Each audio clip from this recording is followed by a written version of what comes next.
Okay, अब हमने class B, class A B amplifiers को हमने जो वर्किंग प्रिंसिपल है उसको देखा। अब उसको हम देखते हैं कि जैसे हमने क्लास बी, जो बेसिक क्लास बी एम्पलीफायर का जो एफिशिएंसी कैलकुलेट की थी, which comes out to be 78.5%। लेकिन अगर हम class B push pull amplifier use करते हैं, जो कि हमने स्टडी की है, उसमें हम एक एम्पलीफायर की जगह दो एम्पलीफायर, सॉरी, एक ट्रांजिस्टर की जगह दो ट्रांजिस्टर यूज कर रहे हैं। तो एक ट्रांजिस्टर के साथ जो क्लास बी एम्पलीफायर है उसकी एफिशिएंसी 78.5 है, और दो ट्रांजिस्टर अगर हम यूज करते हैं तो क्या एफिशिएंसी कम होगी? क्योंकि दो एम्पलीफायर है तो पावर एक्स्ट्रा कंज्यूम करेंगे, तो एफिशिएंसी कम हो सकती है। हम देखते हैं कि ये एफिशिएंसी कम होगी, सेम रहेगी, या इंक्रीज होगी। ओके, so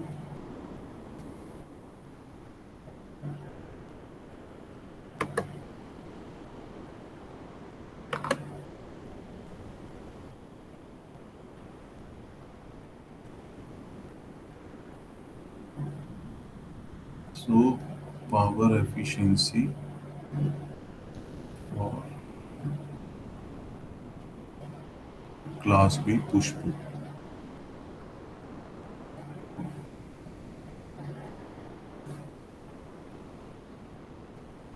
ये हमने इसमें देखा क्लास बी में, जब हमने सिंपल क्लास बी एम्पलीफायर की पावर कैलकुलेट की थी, तो हमने उसमें देखा था कि द क्विसेंट करंट आउटपुट और collector quiescent current is zero, because the Q point is, और the quiescent point is located at cut off. Cut off में तो करंट जीरो ही होता है, since the transistor is off. Okay, तो अगर हम इसी में से देखें कि what is the power drawn by this class B push pull amplifier,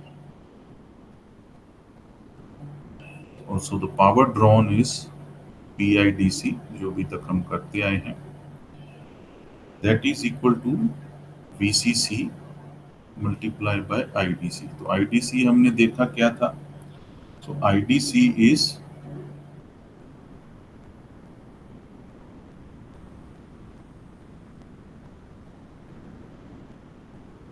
equal to I max IC max।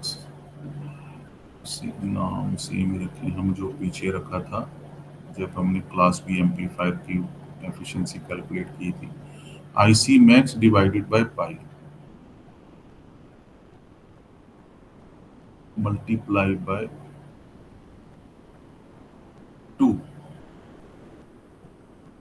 IC max divided by pi तो हमने देखा था अभी जब हम सिंपल क्लास बी एम्पलीफायर कर रहे थे, जिसमें only half of the cycle is received eight the output. अब इसमें हमने पुश पुल एम्पलीफायर में देखा कि दो दोनों हाफ साइकिल्स जो हैं आउटपुट पे रिसीव होते हैं, it means the complete cycle is received eight the output, तो इसलिए हमने 2 के साथ मल्टीप्लाई कर दिया। IC मैक्स बाय पाई कहाँ से आया था?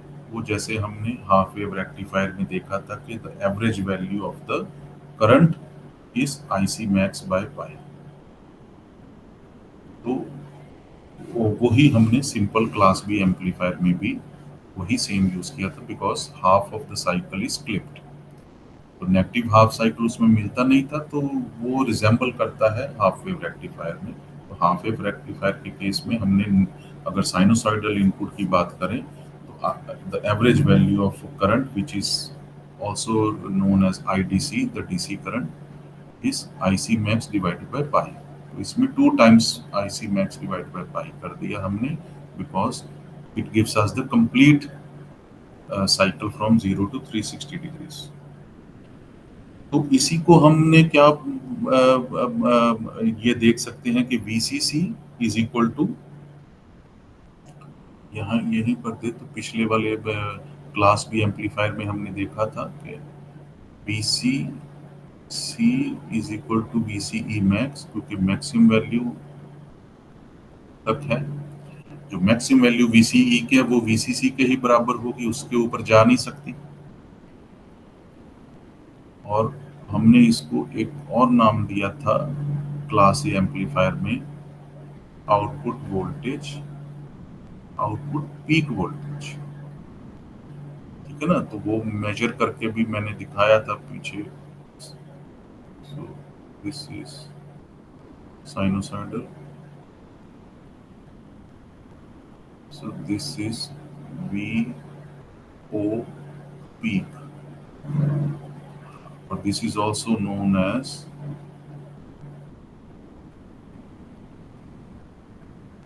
VCE max। VO क्या है? Output voltage. तो आउटपुट वोल्टेज हम कलेक्टर एमीटर के अक्रॉस ही लेते हैं, तो VCE is also known as V output. तो V आउटपुट इसलिए लिया था क्योंकि हम आउटपुट पे AC सिग्नल ले रहे हैं, तो इसलिए VCE की जगह आउटपुट लिख दिया था। Okay, but all are same. ठीक है, VCC is equal to VCE max equal to peak of the output voltage. ठीक है, तो अब इसकी क्या वैल्यू हुई? VCC multiply by IDC। तो IDC की वैल्यू हमने देख ली, IDC is equal to two times IC max by pi.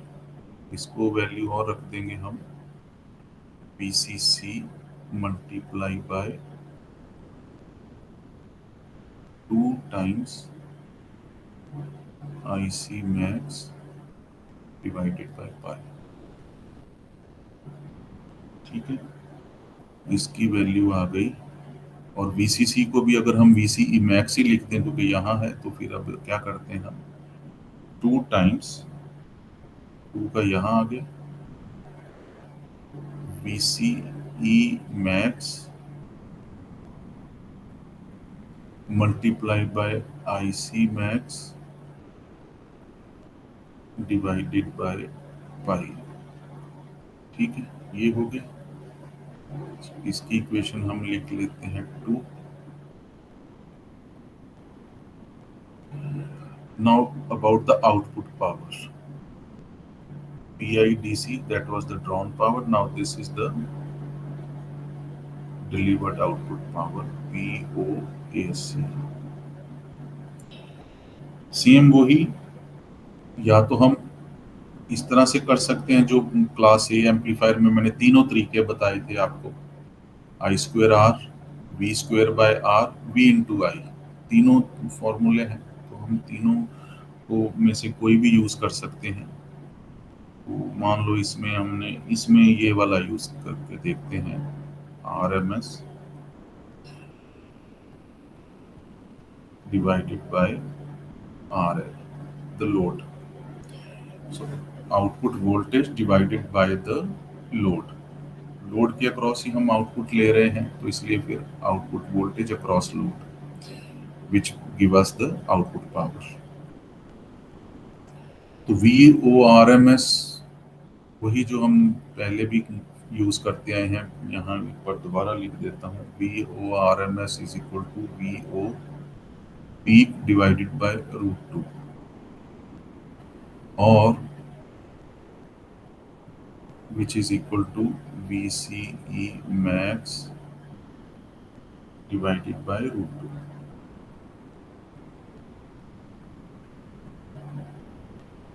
ठीक है, इसका और भी हमने किया था पीक टू पीक, क्योंकि ये जो क्लास बी सिंपल एम्पलीफायर किया उसमें पीक टू पीक था ही नहीं, उसमें the other peak was missing. Now in this case both the peaks we have, दोनों नेगेटिव पीक भी है और पॉजिटिव पीक भी है, तो इसलिए यहाँ पीक टू पीक भी मैं लिख दूंगा एक बार, peak to peak divided by 2 times √2। ठीक है ना, क्योंकि वी पीक टू पीक का हाफ ही होता है पीक वैल्यू, तो इसलिए 2 के साथ इसको और डिवाइड कर दिया है। ठीक है, तो ये हम अब यहाँ पर यूज कर सकते हैं। तो VORMS ये हो गई वैल्यू, VORMS स्क्वायर की वैल्यू फिर कितनी हो गई, ये तीनों में से यूज करेंगे,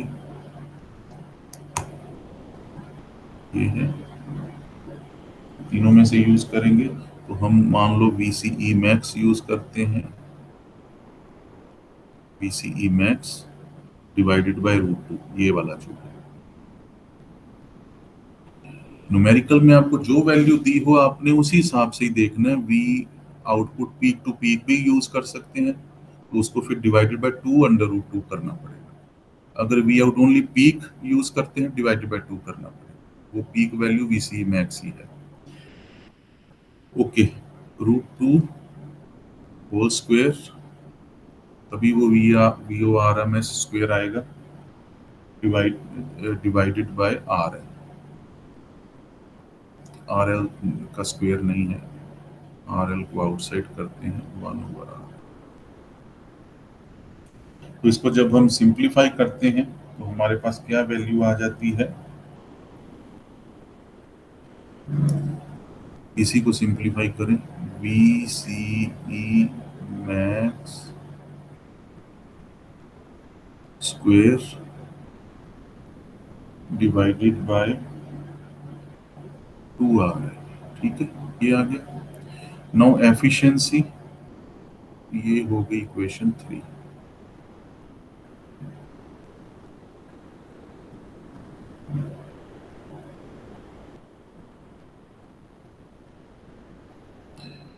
efficiency is P out AC divided by PI DC, और अगर हमने परसेंटेज में निकालनी है तो फिर 100 के साथ मल्टीप्लाई करें। P output output power AC, that is VCE square max divided by 2RL divided by this one input power, that is 2VCE max into IC max divided by pi। इसकी value फिर कितनी आ जाएगी, cancel out हो जाएगा। VCE के साथ cancel हो गया, और VCE max divided by RL IC max के बराबर ही होता है। VCE divided by R, V by R is I, तो ये IC मैक्स हो गया, तो IC मैक्स के साथ कट गया। तो ये 2 और ये पाई, और ये 2 मल्टीप्लाई बाय 2 इज 4, और this is pi.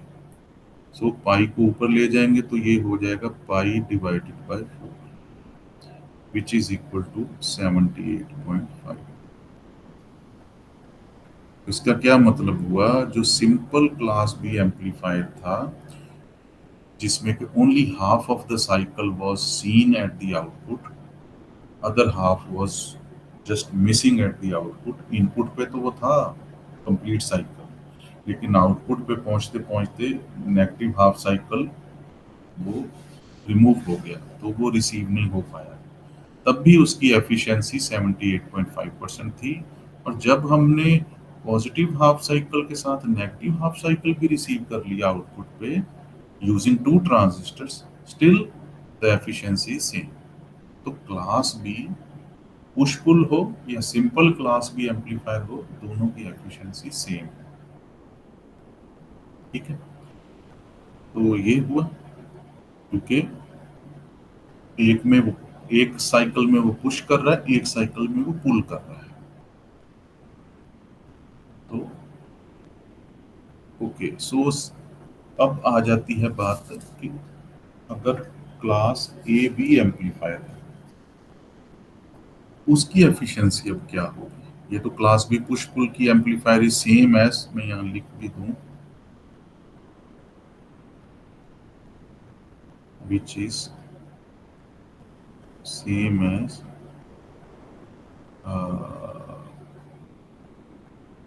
Class B amplifier. तो क्लास बी एम्पलीफायर सिंपल है ना, simple as studied in previous lecture।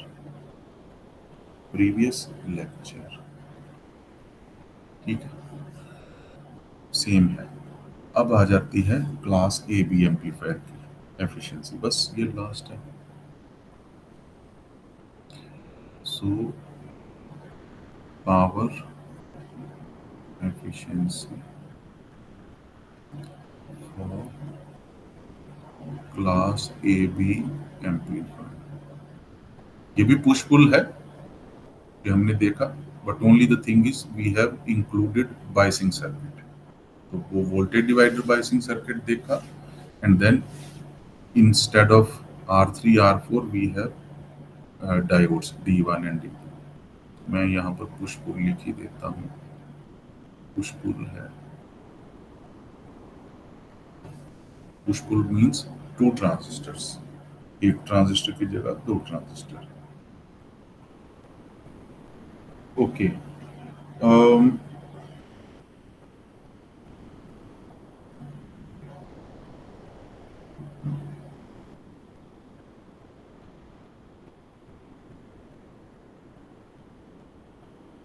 अब इसकी एफिशिएंसी हम कैसे फाइंड आउट करेंगे? वही सेम फॉर्मूला। अब हमने ये देखा है कि P I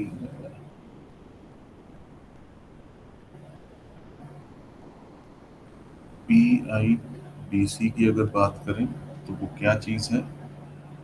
we C E, sorry, V C E Q की अगर बात करें, या वी सी सी कर दें हम, V C C multiply by I सी,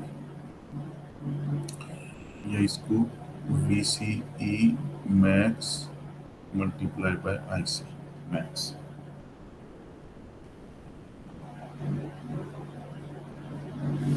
ठीक है, आई सी को मैं लिख देता हूँ यहाँ पर। इसकी वैल्यू हम देखते हैं अभी, इसकी वैल्यू हम देखते हैं।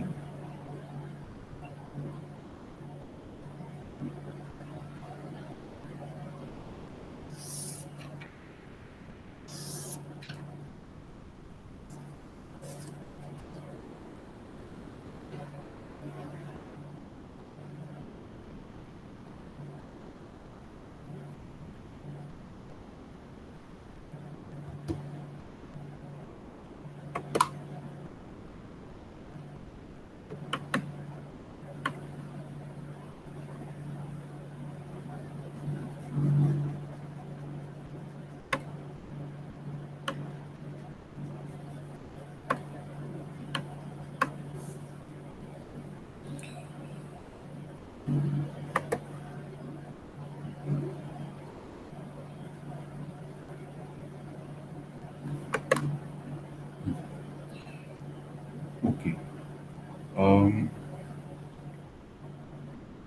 इसकी वैल्यू हम देखते हैं, ये है B C C into I average current, average current which is a DC current multiplied by the voltage. Now we have is equal to VCE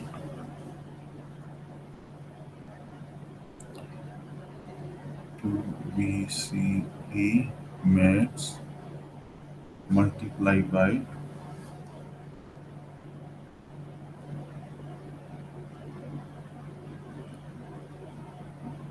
IC max divided by pi. So let's say this is 1, same वही चीज वही आई है अभी AC। अब AC की क्या है, इसमें अब दूसरा फॉर्मूला मैं यूज करता हूँ जो कि लगे कि थोड़ा सा अलग है। उसमें वी स्क्वायर बाय आर किया था, इसमें वी इंटू आई करते हैं, सेम रिजल्ट ही आएगा। So V R M S into I R M S. Okay, तो इसमें क्या करेंगे हम, V C E max divided by root 2, वही मल्टीप्लाई बाय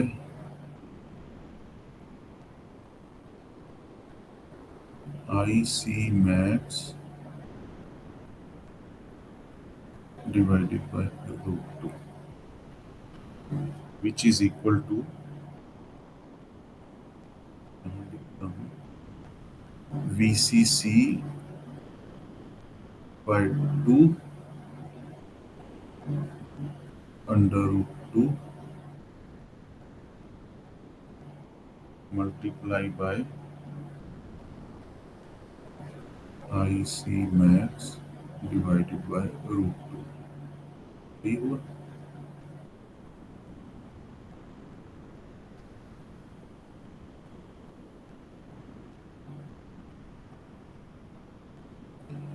ओके, अब इसकी वैल्यू लिखते हैं हम VCC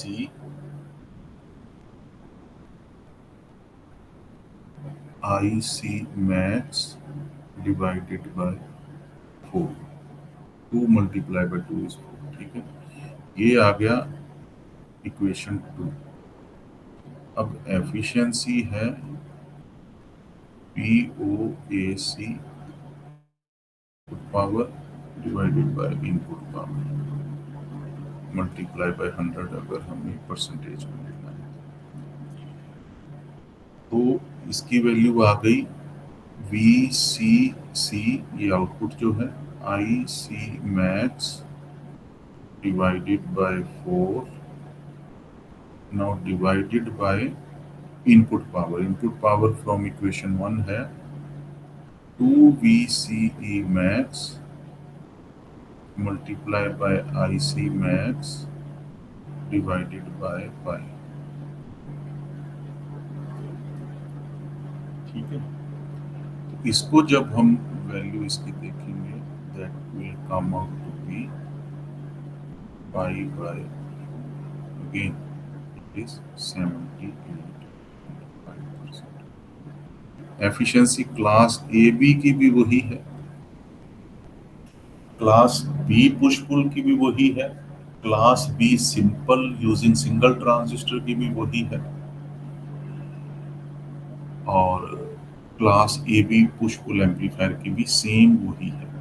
लेकिन benefit class A B amplifier का ये है कि इसमें क्रॉस ओवर डिस्टॉर्शन रिमूव हो जाती है, जिसकी वजह से जो सिग्नल आउटपुट जो हमें मिल रहा है उसमें कोई नॉइस नहीं मिलेगा, कोई करप्शन नहीं मिलेगी, कोई डिस्टॉर्शन नहीं, कोई डिस्टर्बेंस। क्लीन सिग्नल आउटपुट में मिल रहा है class A B, but efficiency भी कम नहीं है, सिग्नल भी क्लीन है, एफिशिएंसी भी सेम है। क्लास बी पुश पुल में सिग्नल डिस्टॉर्टेड है लेकिन कंप्लीट सिग्नल मिल रहा है 0 to 360 का। क्लास ए बी में भी 0 to 360 डिग्री का कंप्लीट सिग्नल मिल रहा है, हमें जो इनपुट में दे रहे हैं वही सेम इनपुट आउटपुट पे मिल रहा है। बट ए बी और बी पुश पुल में फर्क ये है कि B push pull B amplifier में डिस्टॉर्शन मिल रही है, वो डेड बैंड दिखता था, लेकिन ए बी में क्योंकि हमने वो बाइसिंग सर्किट यूज कर लिए और फिर डायोड भी यूज कर लिया बाइसिंग सर्किट में, तो हमें डिस्टॉर्शन रिमूव हो गई लेकिन एफिशिएंसी कम नहीं। एक्स्ट्रा एलिमेंट्स लगाए हम, क्योंकि पुश पुल एम्पलीफायर में ये डायोड्स लगाने की जरूरत नहीं पड़ी, तब भी एफिशिएंसी सेम रही बट सिग्नल क्लीन हो गया। लेकिन क्लास बी एम्पलीफायर जो सिंपल वाला था जिसमें सिंगल ट्रांजिस्टर है, ट्रांजिस्टर एक है लेकिन हमें सिर्फ half of the signal at the output मिल रहा है, एफिशिएंसी वही है। तो इसका मतलब क्या हुआ, अगर सारे पैरामीटर्स को कंसिडर करें तो class A B amplifier has better performance in all parameters. Clean signal, higher efficiency, no distortion, and at the same time, no stabilization issues. सो तीनों पैरामीटर्स में अच्छा है, स्टेबलाइजेशन प्रॉब्लम्स नहीं है क्योंकि हमने डायोड्स लगा दिए बाइसिंग सर्किट में। एफिशिएंसी 78 है, सबकी बराबर है। और तीसरा पॉइंट है डिस्टॉर्शन भी नहीं है, क्रॉस ओवर डिस्टॉर्शन नहीं है क्योंकि डेड बैंड हमने रिमूव कर दिया। तो यही है।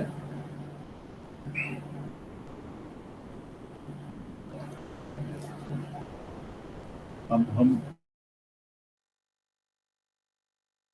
एग्जाम्पल में करूंगा।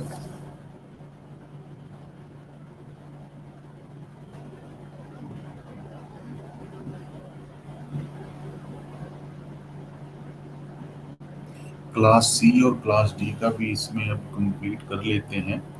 क्लास सी एम्पलीफायर बेसिकली क्या है कि उसमें अ, हम कलेक्टर सर्किट पे एलसी कंपोनेंट लगाते हैं। सो एलसी सर्किट जो है it acts as a kind of a resonant circuit. Resonant circuit, तो इसकी रेजोनेंट फ्रीक्वेंसी क्या होगी?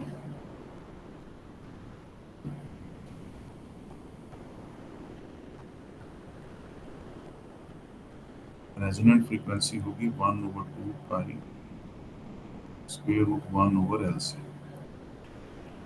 इन एल और सी की वैल्यू के बेसिस पे एफ की वैल्यू डिसाइड होगी कि किस और इस फ्रीक्वेंसी जो ये रेजोनेंट फ्रीक्वेंसी एफ आर, इसको लिख देते हैं F R. At this value of F R, इसकी जो वोल्टेज VCE और ये IC है, और ये तो वेव फॉर्म है, मैं वेव फॉर्म ही बना रहा हूं, तो ये टाइम है, ये करंट भी हो सकता है, वोल्टेज भी हो सकती है। सो ये फ्रीक्वेंसी इसको रखते हैं।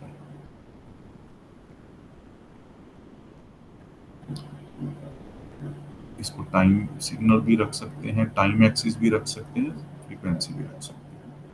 तो अगर टाइम रखते हैं तो 1/फ्रीक्वेंसी रखनी पड़ेगी। सो 1/FR अगर टाइम एक्सिस पे कर रहे हैं, तो रेजोनेंस फ्रीक्वेंसी पे जो इसकी वैल्यू होगी VC मैक्स होगी, या इसको बोलेंगे VCE max, which is equal to V output peak. तो पीक वैल्यू इसकी रेजोनेंट फ्रीक्वेंसी पे क्रिएट होगी। तो हम इसको जब रेजोनेंट फ्रीक्वेंसी पे ऑपरेट करेंगे इसी सर्किट को, बिकॉज दिस इज द, ये जो ट्रांजिस्टर है, this transistor is now operating as a class C amplifier because at the collector we have a tuned circuit which is operating in a resonance or which is operating at a resonant frequency। तो resonance frequency पे वो काम करेगा, तो फिर इसमें simple सा काम ये रहता है कि हम थोड़ी सी एक बार सप्लाई देते हैं, तो फिर ये करंट जो है ये लूप में रहता है हमेशा। कैपेसिटर चार्ज होगा, फिर ये डिस्चार्ज होगा इस इंडक्टर के थ्रू, और अब इसमें एनर्जी स्टोर हो जाएगी, फिर ये एनर्जी रिलीज करेगा कैपेसिटर के थ्रू। अब कैपेसिटर चार्ज हो जाएगा, इसमें एनर्जी स्टोर हो जाएगी, फिर ये एनर्जी अपनी डिस्चार्ज करेगा कैपेसिटर के थ्रू, फिर ये एनर्जाइज हो जाएगा, फिर ये एनर्जाइज हो गया। तो it means it keeps on oscillating, वो ऑसिलेट करता रहेगा। तो ऑसिलेट करता रहेगा तो उसको एनर्जी मिलती रहेगी और वो करंट फ्लो करता रहेगा लोड में। वो डिपेंड करता है कि कितनी वैल्यू होगी उसकी करंट की और कितनी वैल्यू आउटपुट वोल्टेज की होगी, वो रेजोनेंट फ्रीक्वेंसी पे होगी मैक्सिमम वैल्यू जो है। तो रेजोनेंट फ्रीक्वेंसी कब होती है? जब XL is equal to XC, जब दोनों का रिएक्टेंस बराबर हो जाता है। At which frequency? At FR is equal to 1/2 pi 1/LC। तो हम L और C की वैल्यू वैसे डिसाइड करेंगे कि कौन सी फ्रीक्वेंसी पे ये रेजोनेंस में आएगा, और then it keeps on oscillating. तो ये नॉर्मली जो है, ये जो क्लास सी एम्पलीफायर है, ये normally tuned circuit, this is a kind of a tuned circuit. और ये एम्पलीफायर जो है ऑडियो एम्पलीफायर में यूज नॉर्मली नहीं होता है, बिकॉज ऑडियो एम्पलीफायर में ये काफ़ी बल्कि सर्किट बन जाता है। तो हम जानते हैं हमें ऑडियो सिस्टम इतना बल्कि नहीं चाहिए। सो इसलिए फिर ये क्या है, ये कम्युनिकेशन सिस्टम्स में यूज किया जाता है। तो इसलिए ये उसमें कम्युनिकेशन सिस्टम्स में यूज करते हैं।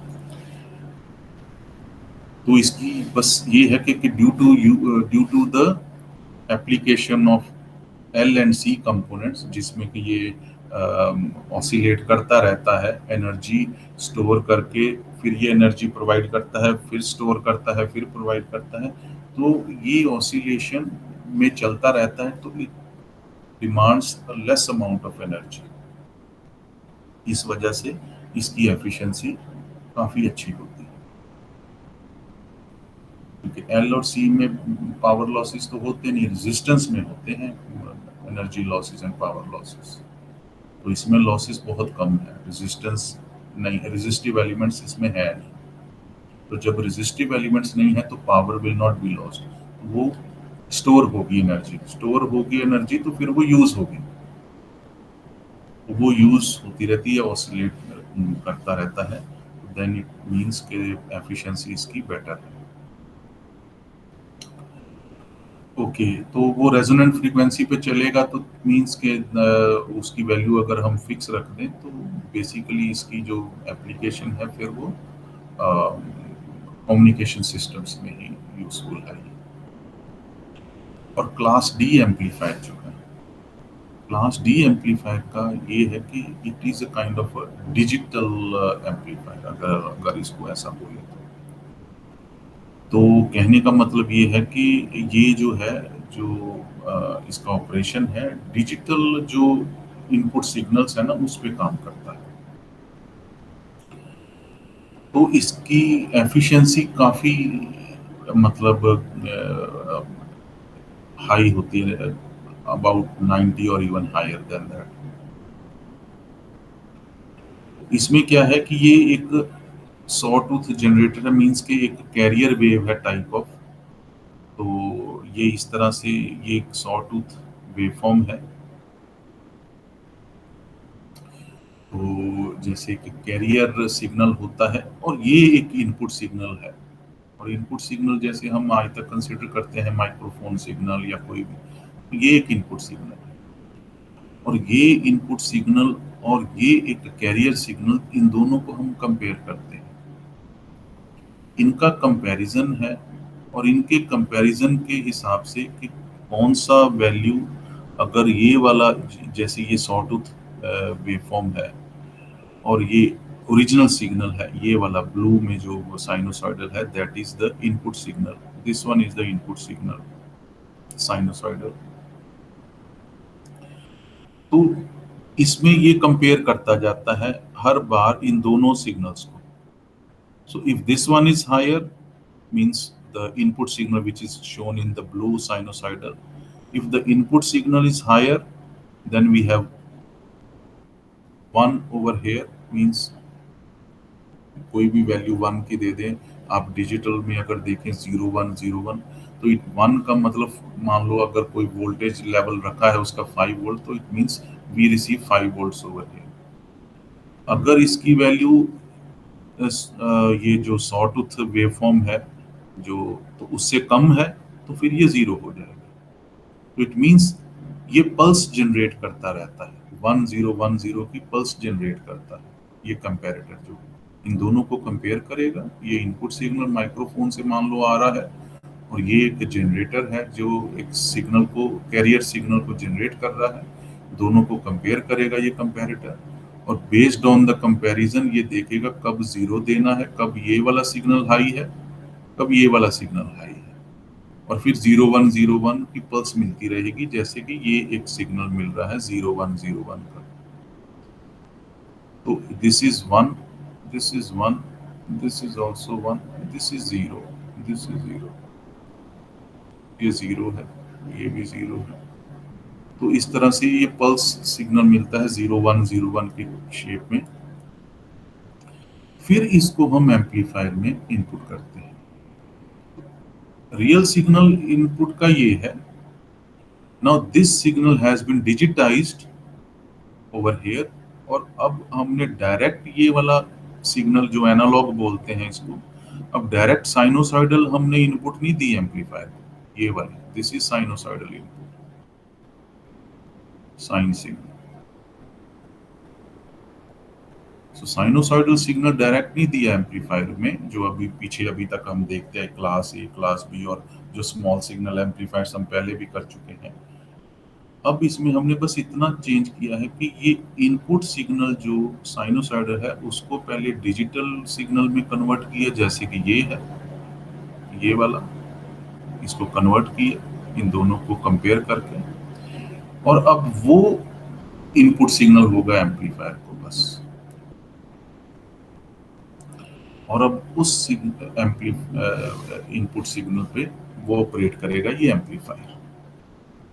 तो कब कौन सा स्विच, स्विच मींस कौन सा ट्रांजिस्टर ऑन करना है, कौन सा ट्रांस, जैसे हमने एन पी एन और पी एन पी देखे, तो वो उसी हिसाब से देखेगा। अगर पल्स की वैल्यू 1 है तो Q1 ऑन होगा, अगर पल्स की वैल्यू 2 है, और सॉरी 0 है, तो Q2 ऑन होगा।